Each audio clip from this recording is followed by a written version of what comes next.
नमस्कार, TV 20 news के इस बुलेटिन में आप सभी दर्शकों का स्वागत है। मैं हूं अशोक वर्मा। देश व प्रदेश की तमाम खबरें देखने के लिए बने रहिए हमारे साथ। अब नजर डालते हैं खबरों की तरफ। और अम्बेडकर नगर में लगातार हो रही बरसात से रिहायशी छप्पर पर गिरी मिट्टी की दीवार की चपेट में आई 3 बहनें दब गए, जिसमें 6 वर्षीय मासूम की मौत हो गई। वहीं 2 की हालत गंभीर है। छप्पर में सो रही तीनों बहनें, इसके दौरान अम्बेडकर नगर में लगातार बारिश से हो रही छप्पर गिरी और फिर ये तीनों बहनें दबी, जिसमें से एक की मौत हो गई। पड़ोसी की मिट्टी की दीवार गिरने से घटना हुई है। घटना के बाद गांव में हड़कंप है। घायल बहनों को अस्पताल भेजा गया है, जहां हालत गंभीर देखते हुए डॉक्टरों ने दोनों को लखनऊ के लिए रेफर कर दिया है। रात्रि लगभग 4 बजे घटना बताई जा रही है और यह घटना जनपद के महरूआ थाना क्षेत्र के रामनगर कर्री के तोकला पूर्वे का बताया जा रहा है। तो बड़ी खबर है इस वक्त की अम्बेडकर नगर जनपद से, जहां लगातार हो रही बरसात से रिहायशी छप्पर गिर गई, जिसमें 3 बहनें दबने से एक की तो मौके पर ही मौत हो गई, जबकि 2 घायल हैं। प्राथमिक उपचार के बाद जिला अस्पताल से उसे लखनऊ के लिए रेफर कर दिया गया है। आजमगढ़ की अतरौलिया से खबर है, जहां थाना क्षेत्र के सरकार देहुलवा में लगातार हो रही बारिश की वजह से शनिवार रात को घर में खाना खाकर सो रहे एक परिवार के ऊपर कच्ची दीवार गिरने से घर के 5 सदस्य गंभीर रूप से घायल हो गए, जिसमें से एक की हालत गंभीर है, जिसे नजदीकी हड्डी अस्पताल में इलाज कराया जा रहा है। घायलों में राजमती पत्नी स्वर्गीय त्रिभुवन की बहू रेणु, जिसे गंभीर चोट आई है। वही रवि किशन 8 वर्षीय, बालवीर 6 और धर्मवीर 4 वर्ष तथा काजल 2 वर्ष भी कच्चा मकान गिरने से जख्मी हुए हैं। सरकार देहुला गांव निवासी कुलदीप का कच्चा मकान लगातार हो रही बारिश की वजह से शनिवार रात में धराशायी हो गया, जिसमें सो रहे परिवार के सभी सदस्यों को चोटें आई। वही गृहस्थी का सारा सामान खाक हो गया। आनन फानन में ग्रामीणों ने किसी तरह लोगों की जान बचाई। मौके पर ग्राम प्रधान भी पहुंच गए थे और लोगों को आश्वासन दिए। आइए सुनाते हैं कि पीड़ितों ने क्या कुछ कहा। क्या नाम है भैया? कुलदीप नाम है सर। कैसे गिरा मकान, इसके बारे में सर बारिश की वजह से गिरा। हम लोग खाना खा के सो रहे थे। कच्चा मकान था सर, झोपड़ी थी। हम लोग खाना खा के सोए, बारिश की वजह से दीवार थी कच्ची, उसके ऊपर गिर गए। हम लोग दब गए थे। कितने लोग दबे थे? 5 लोग दबे थे सर। क्या लोग को चोट आया है? सर 5 आदमी को थोड़ा बहुत चोट आया है, एक आदमी को ज़्यादा चोट आई है। पत्नी हमारी है जो, उसको चोट ज़्यादा आई है। कहाँ इलाज चल रहा है उनका? इलाज सर अतरौलिया चल रहा है, हड्डी अस्पताल में। सरकारी या प्राइवेट? प्राइवेट में। आप लोग को आवास मिला है कि नहीं मिला? नहीं मिला सर। प्रधान को आप लोग सूचना दिए थे? जी, प्रधान जी आए थे, देख करके गए। क्या बोले वो? कुछ बोले नहीं है, बोले देखते हैं, अभी तो 2-3 दिन हुआ है लिए हुए शपथ। क्या नाम है माता जी? रजपति। कैसे गिरा मकान, इसके बारे में बताइए। बरसात हुआ सब, उसमें लड़के बच्चे सब सोए थे, उसी में गिर गया। कितने लोग को चोट आई है? 5 लोग के। कहाँ इलाज चल रहा है उन लोग का? हड्डी अस्पताल से। तो डॉक्टर साहब ने क्या कहा?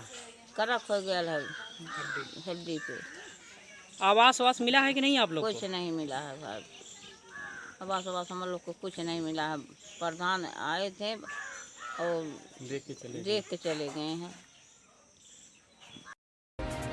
रामपुर से खबर है, जहां गंगा दशहरा पर पाबंदी के बाद भी श्रद्धालुओं ने गंगा में आस्था की डुबकी लगाई। बच्चों के भी मुंडन संस्कार कराए गए। गंगा का जलस्तर बढ़ने के बाद भी श्रद्धालुओं ने आस्था की डुबकी लगाई। कुछ दिनों से लगातार प्रशासन लोगों से गंगा के जलस्तर बढ़ने की सूचना के साथ सचेत रहने को कह रहा है। उसके बाद भी गंगा स्नान पर श्रद्धालुओं ने आस्था की डुबकी के साथ गंगा स्नान किया। आजमगढ़ में अंतर्राष्ट्रीय योग दिवस के अवसर पर अखिल भारतीय अग्रवाल सम्मेलन आजमगढ़ द्वारा श्री अग्रसेन महिला महाविद्यालय आजमगढ़ में 2 दिवसीय योग शिविर का शुभारंभ सुदर्शन दास अग्रवाल, संरक्षक पूर्वी उत्तर प्रदेश अखिल भारतीय अग्रवाल सम्मेलन एवं लता अग्रवाल प्रदेश अध्यक्ष पूर्वी उत्तर प्रदेश महिला इकाई अखिल भारतीय अग्रवाल सम्मेलन ने संयुक्त रूप से मां सरस्वती के सम्मुख दीप प्रज्वलित कर किया। योग शिविर में योग प्रशिक्षक अनंत दुबे एवं आर्ट ऑफ लिविंग के योग प्रशिक्षक ओम प्रकाश अग्रवाल ने शिविर में उपस्थित लोगों को योगासन एवं योग से होने वाले लाभों से अवगत कराया। योग गुरु अनंत दुबे द्वारा बताया गया कि वर्तमान में पूरा देश कोरोना जैसी महामारी से जूझ रहा है, जिसे योग विद्या के माध्यम से मात दिया जा सकता है। श्री दुबे जी द्वारा बताया गया कि मैं स्वयं 1 माह पूर्व कोरोना पॉजिटिव हो गया था, जिसे योग के माध्यम से मैंने मात दे दिया, केवल 5 दिनों में ही। योग प्रशिक्षक ओम प्रकाश अग्रवाल द्वारा योग से अनेक बीमारियों को दूर करने की भी विधि बताई और कहा कि वर्तमान में योग विद्या ही हमें सुरक्षित रह सकती है। शिविर के पहले दिन अग्रवाल समाज की महिलाओं और पुरुषों ने बढ़ चढ़ कर हिस्सा लिया। योग के कार्यक्रम के पश्चात आर्ट ऑफ लिविंग के द्वारा भजन का कार्यक्रम प्रस्तुत किया गया, जिसका आनंद उपस्थित लोगों ने खूब उठाया। कार्यक्रम की जानकारी देते हुए संस्था के अध्यक्ष संजय अग्रवाल एवं महामंत्री पंकज अग्रवाल ने कहा कि राष्ट्रीय अध्यक्ष गोपाल शरण गर्ग की एवं पूर्वी उत्तर प्रदेश के प्रदेश अध्यक्ष उत्तम बंसल के निर्देशानुसार 2 दिवसीय योग शिविर का आयोजन किया गया है, जिसका समापन 21 जून को होगा। आजमगढ़ जनपद के निजामाबाद तहसील क्षेत्र के बड़ागांव शिव मंदिर पर चल रही श्री राम कथा के 10वें दिन बाबा जगदीशाचार्य जी महाराज ने बहुत ही मार्मिक ढंग से जटायु और रावण के युद्ध का वर्णन किया। उन्होंने कहा कि जब रावण आकाश मार्ग से सीता जी का हरण कर रहा था और सीता विलाप कर मदद की गुहार कर रही थी, उसी गिद्धराज जटायु को सीता जी आवाज़ सुनाई दी तो वह नारी का विलाप सुनकर तुरंत रावण को रोकने लगा। रावण से कहा कि अगर मेरी ज़्यादा नहीं होती तो एक कदम भी आगे नहीं जाने। यह कहकर युद्ध किया बाबा और पंख कटने के बाद ही रावण आगे जा पाया। अंतिम समय में राम को सारी बातें बताई तो प्रभु ने सीधे उसे वैकुंठ भेज दिया। आरती दुर्गेश चंद्र मिश्र ने किया। इस अवसर पर करुणा सागर महाराज, ओम प्रकाश मिश्र, पंकज द्विवेदी, वीरेंद्र नाथ मिश्र, सुरेंद्र चौहान सहित तमाम लोग मौजूद रहे। रामपुर से बड़ी खबर है, जहां जीजा की हत्या करने वाले आरोपी साले को पुलिस ने गिरफ्तार कर लिया है। बताया जा रहा है कि पत्नी के साथ अवैध संबंधों के चलते यह हत्या की गई थी। शादी में ससुराल आई जीजा की साली ने चाकुओं से गोदकर हत्या कर दी। हत्या करने वाले आरोपी साले को पुलिस ने उसके ही घर से गिरफ्तार कर लिया है। बताया जा रहा है कि आरोपी साले की पत्नी के साथ जीजा राजेंद्र का 15 सालों से अवैध संबंध चल रहे थे। साले और जीजा में इस बात को लेकर कई बार लड़ाई भी हुई थी, लेकिन जीजा ने अवैध संबंध करने नहीं छोड़े। इसके चलते छोटे साले की बेटी की शादी में आए जीजा को साले ने चाकुओं से गोदकर हत्या कर दी।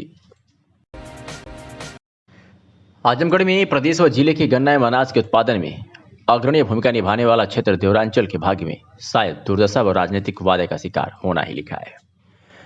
देवरांचल क्षेत्र के चिकनहवा में कई वर्ष पहले अर्धनिर्मित पुल कई राजनीतिक वादे और सरकारी महकमे द्वारा होने वाली लापरवाही का शिकार बना पड़ा है। बता दें कि देवारा के चिकनहवा में कई वर्षों से नीचे के गांव को बंधे से जोड़ने वाला पुल हर साल बाढ़ आने पर ग्रामीणों के लिए आज तो प्रशासन के लिए मुसीबत, वही नेताओं के लिए राजनीतिक विषय बन जाता है। ऐसे में हर बार यहाँ के ग्रामीण अपने आप को ठगा महसूस करते हैं। देवरा विकास सेवा समिति की अगुवाई में ग्रामीणों ने पुल पर इकट्ठा होकर पुल नहीं तो वोट नहीं के संकल्प के साथ आने वाले चुनाव का बहिष्कार करने का निर्णय लिया। ग्रामीण महिलाओं ने संकल्प लेते हुए कहा कि यदि पुल नहीं बना तो किसी भी राजनीतिक दल को वोट नहीं दिया जाएगा और यदि कोई नेता वोट मांगने आएगा तो उसका झाड़ू व गोबर के साथ स्वागत किया जाएगा। ऐसे में देवारा विकास सेवा समिति के अध्यक्ष राम केदार यादव ने ग्रामीणों के हर निर्णय में के साथ मजबूती से खड़े रहने की बात कही है। सुनवाते हैं राम केदार यादव की बात को। मैं राम भक्त सैलानी निषाद महाजी देवारा का मूल निवासी हूँ, उर्फ जमनियावा। हमारी सरकार से ये मांग है, जैसे सन 56 में बंधा बना तब से हम लोग ये मांग कर रहे हैं। कितनी सरकार आई और गई, जो लोग आते हैं पेटे घी लगा के चले जाते हैं। मीडिया वाले को मैं धन्यवाद देना चाहता हूँ कि ये हमारी बहुत मदद करते हैं। पीछे हम लोग वोट का बहिष्कार किए थे, जयनाथ सिंह आए थे, भाजपा के जिला अध्यक्ष हैं। उन्होंने कहा कि मैं हारूं या जीतूं पुल को बनवा दूंगा, उन्होंने पुल को नहीं बनवाया। शिवपाल जी आए थे, 12 विभाग उनके पास थे, उन्होंने पुल को नहीं बनवाया। हम लोगों की मांग है, हम जब डूबते हैं यहाँ की हमारी मांग है, अगर अब की पुल नहीं बनाया गया तो पूरा वोट का बहिष्कार किया जाएगा। जनानियाँ गांव की कह रही हैं कि गोबर लेकर हम अधिकारियों के मारेंगे और पोलिंग तक नहीं बनने देंगे। जब तक ये पुल नहीं बन जाता है तब तक हम लोग वोट पोल नहीं करेंगे। महाजी देवारा से बोले हैं कि जब तक पुल नहीं बनेगा तब तक हम वोट नहीं देंगे। अगली साल वोट का बलकार भैल रहल, बहुत जने आल रहना केहू ये वोट के बन अथवा पुल के ना लदौले, और जे आएगा यहाँ उसके झाड़ू और गोबर लेके दौड़ाएंगे। पोलिंग नहीं बने देंगे जब तक यह पुल नहीं लग जाएगा। मैं ग्राम प्रधान प्रकाश निषाद और मैं अपने गांव का विकास करना चाहता हूं, लेकिन मेरे गांव में विकास इस पुल की वजह से नहीं हो पा रहा है। जो सन 2017 में हम लोगों ने वोट का बहिष्कार किया था और अब की बार भी हम लोग वोट का बहिष्कार करेंगे और मैं अपनी जनता के निर्णय के साथ हूं। मैं देवारा विकास सेवा समिति अध्यक्ष राम केदार यादव। इस पुल के लिए काफ़ी पहले से हमारी लड़ाई हम लोग लड़ रहे हैं। हमारा संगठन पूरा चाहता है कि हमारे क्षेत्र का विकास हो, लेकिन शासन प्रशासन सरकार से हम लोग बहुत परेशान हो गए हैं। सरकार से हम निवेदन करना चाहते हैं कि ये अधूरा पुल जो 14 साल से अटका पड़ा है, इसको आप लोग कृपया हाथ जोड़ के निवेदन हम लोगों का है कि आप लोग बनवाइए इसको, नहीं तो जनता बहुत परेशान है और मजबूरी में इस लोकतंत्र में वोट का बहिष्कार कर रही है। आगे भी हमारी मातृशक्ति, हमारी माताएं बहनें, यहाँ के लोग यही कह रहे हैं कि अगला चुनाव आएगा तब भी हम लोग वोटिंग नहीं करेंगे, और यहाँ पे जो आएगा नेता वोट मांगने, उसके ऊपर हम लोग गोबर फेंकेंगे और झाड़ू लेके दौड़ाएंगे। अब ये खबर आजमगढ़ से है, जहां पूर्वांचल एक्सप्रेसवे धंसने के बाद यूपीडा के मीडिया सलाहकार दुर्गेश उपाध्याय ने अपनी सफाई दी। उन्होंने कहा है कि यह होल पाइप डालने के लिए बनाया गया था। इस पर पलटवार करते हुए लालजी क्रांतिकारी सपा नेता ने कहा है कि मुझे तो लग रहा है कि सरकार के संज्ञान में रह करके ही इस तरह की धांधली की जा रही है। कुछ दिन पहले मंत्री सतीश महाना और प्रमुख सचिव उसका निरीक्षण करने आए थे, और निरीक्षण करके गए तो उन्होंने कहा कि बहुत बढ़िया पूर्वांचल एक्सप्रेसवे बन रहा है। लेकिन सबसे बड़ा सवाल क्रांतिकारी ने ये उठाया है कि अगर बढ़िया बन रहा है तो फिर यह क्या हाल हुआ है। पूर्वांचल एक्सप्रेसवे की यह खराब दशा और अपनी नाकामी छुपाने के लिए अधिकारी इसमें सभी दोषी लोगों के ऊपर सख्त कार्रवाई होनी चाहिए, और जो भी इसमें भ्रष्टाचार किया गया है उसका उजागर होना चाहिए, और जनता इस भ्रष्टाचार को देखे। इसमें गरीब का पैसा लगा हुआ है, इसलिए इसकी जाँच होना लाजमी है। हाँ सर, पहले आप ये बताएं कि आपका नाम क्या है? मेरा नाम लालजी क्रांतिकारी है। जो पूर्वांचल एक्सप्रेसवे धंसा था, उसमें कल पेपर में छपा था, अमर उजाला में। हमने उस गड्ढे का जाकर के खुद वीडियो बनाया, उसको पाटते हुए देखा, और कल पेपर में मैं देख रहा हूँ कि पेपर में अमर उजाला में छापा है उकरौड़ा में धंसा पूर्वांचल एक्सप्रेसवे।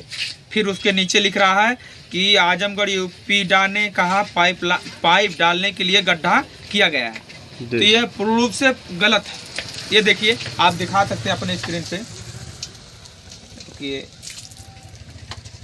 ये मैं दिखा रहा हूँ आपको। ये देखिए, ये देख लीजिए, ये इसके अधिकारी हैं, जो है कि पूर्वांचल यूपीडा के अधिकारी हैं, जो मीडिया के दुर्गेश उपाध्याय हैं, मीडिया सलाहकार यूपीडा। ये कह रहे हैं एक्सप्रेसवे पर उकरौड़ा में जो होल इसलिए किया गया कि ड्रेन का मामला काम चल रहा है। पाइप डालने के लिए गड्ढा किया गया था। यह गड्ढा सड़क के दाईं तरफ किया गया है। यह बारिश के कारण सड़क के धंसने से बना गड्ढा नहीं है। यह पूर्ण रूप से, ये जो दुर्गेश पांडे जी उपाध्याय जी कह रहे हैं, ये पूर्ण रूप से गलत कह रहे हैं। ये मैं आपको ये भी गड्ढा दिखा देता हूँ, जो वीडियो बनाया हूँ, जो लोग वीडियो को बना रहे हैं। ये देखिए, ये भी वीडियो देख लीजिए आप। इस वीडियो को भी मैं दिखा देता हूँ आप लोगों को। ये देखिए, ये जो पाट रहे हैं गड्ढे को, वो वीडियो उसकी वीडियो मैंने बनाया। पूर्वांचल एक्सप्रेसवे जो बनाया जा रहा है, पैसा तो पास करके चले गए माननीय अखिलेश यादव जी, पूर्व मुख्यमंत्री जी, लेकिन ये आए और इनके कर्मचारी, इनके ठेकेदार, इनके लोग इसमें इतना भ्रष्टाचार कर दिए कि अभी और एक वीडियो और मैं दिखाता हूँ। ये देखिए, ये पाट रहे हैं लोग, ला करके बना रहे हैं। ये कल की वीडियो है। जब परसों धंसा था तो उसमें गिट्टा डाल के, पत्थर उत्थर डाल करके, डामर उमर डाल करके उसको काट दिए। काटने के बाद कल जब मैं गया फिर दोबारा, तो फिर ये सब बना रहे थे उनके अधिकारी लोग वहाँ पे। तो ये अमर उजाला खबर जो छापा है, और दुर्गेश उपाध्याय जो बोल रहे हैं, यूपीडा के मीडिया सलाहकार हैं, वो पूर्ण रूप से गलत बोल रहे हैं। इसको उनको एक्सेप्ट करना चाहिए। जो भ्रष्टाचार किए हैं, उस भ्रष्टाचार को जब मैंने उजागर कर दिया, तो जब ये बातें बना रहे हैं अपने बचाव के लिए, ये गड्ढा जो है कि खोदा गया था, जो है कि पाइप डालने के लिए, ये पूर्ण रूप से गलत है। इस पे सरकार को और संज्ञान लेकर के जल्द से जल्द इन लोगों को बर्खास्त करना चाहिए। और अगर बर्खास्त नहीं करते हैं तो समाजवादी पार्टी के लोग और हम लोग चुप बैठने वाले नहीं हैं। इस पे यह जनता का पैसा है, यह गरीबों का पैसा है। इसमें अगर भ्रष्टाचार होगा, इसमें जो है कि ये घोटाला होगा, तो ये हम लोग कतई बर्दाश्त नहीं करेंगे। इस पे सरकार को कड़ी से कड़ी कार्रवाई करे, नहीं तो यह भ्रष्टाचार की जांच कराए, और जांच कराने के बाद जो भी इसमें संलिप्त हैं उन लोगों के, कर्मचारियों के ऊपर, सभी लोगों के ऊपर पूर्ण रूप से कार्रवाई हो, सभी लोग बर्खास्त हों, इसकी जांच हो कितना इसमें भ्रष्टाचार हो रहा है। अभी तो पूरा बन के तैयार नहीं हुआ, तब तक रोड धंसने लगा। तो निश्चित रूप से पूर्ण रूप से, और सरकार भी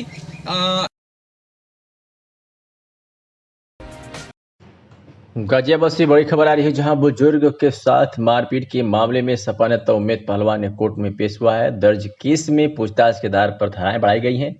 बताया जा रहा है कि राजनीतिक लाभ के लिए ये साजिश रची गई थी। पीड़ित अब्दुल समद से मिलकर तहरीर भी दी थी। कई अन्य सहयोगियों के भी नाम सामने आ रहे हैं। तो बड़ी खबर है, जहां बुजुर्ग के साथ मारपीट के मामले में सपा नेता उम्मेद पहलवान कोर्ट में पेश, राजनीतिक लाभ के लिए ये साजिश रची गई थी। विस्तृत जानकारी दे रहे हैं गाजियाबाद पुलिस अधिकारी, सुनवाते हैं आपको। थाना दूरी बॉर्डर में दर्ज एफआईआर में कल उम्मेद पहलवान की गिरफ्तारी की गई थी। उम्मेद पहलवान से विस्तृत पूछताछ में उसने ये पूरे घटनाक्रम के बारे में हमें बताया। पहले तो उसने पुलिस को गुमराह करने की कोशिश की कि ये सारा झूठ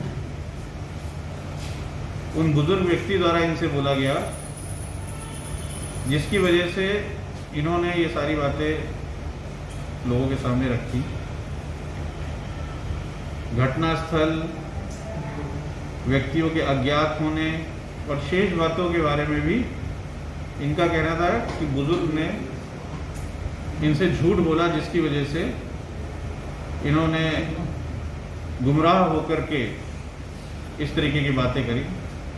किंतु जब इनसे गहराई से पूछताछ हुई, पूरे घटनाक्रम की जानकारी की गई, तो इसमें अन्य व्यक्तियों की भी संलिप्तता की बात निकल करके आई है। ये सारा का सारा प्लान इन्हीं के द्वारा बनाया गया और एग्जीक्यूट किया गया। इस व्यक्ति की महत्वाकांक्षा राजनीतिक लाभ पाने की इसके द्वारा बताई गई।